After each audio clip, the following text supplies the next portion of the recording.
Shalom. In recent days and weeks, Hamas and the other terrorist organizations in Gaza have made normal life impossible for over 1 million Israelis. No government would tolerate a situation where nearly a fifth of its people live under a constant barrage of rockets and missile fire. And Israel will not tolerate this situation. This is why my government has instructed the Israeli Defense Forces to conduct surgical strikes against the terrorist infrastructure in Gaza.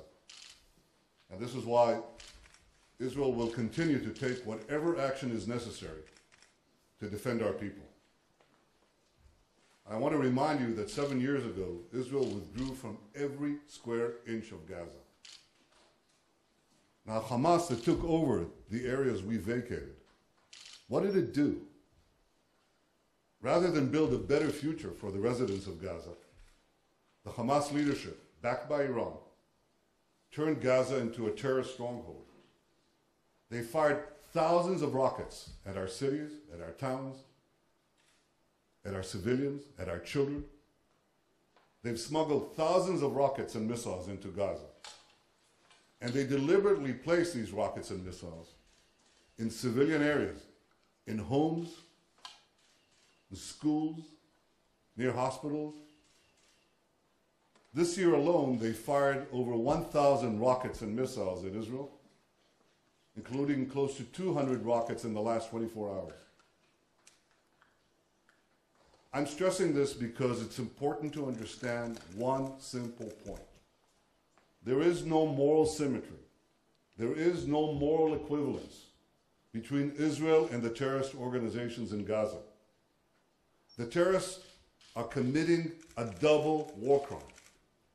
They fire at Israeli civilians, and they hide behind Palestinian civilians. And by contrast, Israel takes every measure to avoid civilian casualties. I saw today a picture of a bleeding Israeli baby. This picture says it all. Hamas deliberately targets our children, and they deliberately place their rockets next to their children. Now, despite this reality, and it's a very difficult reality, Israel will continue to do everything in its power to avoid civilian casualties. I have to say that from my talks with world leaders, I have the clear understanding that they have a clear understanding of this. Yesterday I spoke to President Obama, and I briefed him on Israel's operations. I want to express my appreciation once again to President Obama for his unequivocal, clear-sighted support for Israel's right to defend itself. I also want to express my appreciation to the other world leaders I've had a chance to speak to in the last 24 hours, to President Hollande of France, to UN Secretary General Ban Ki-moon, to EU Foreign Secretary, Foreign Minister Catherine Ashton, and to the Quartet representative Tony Blair.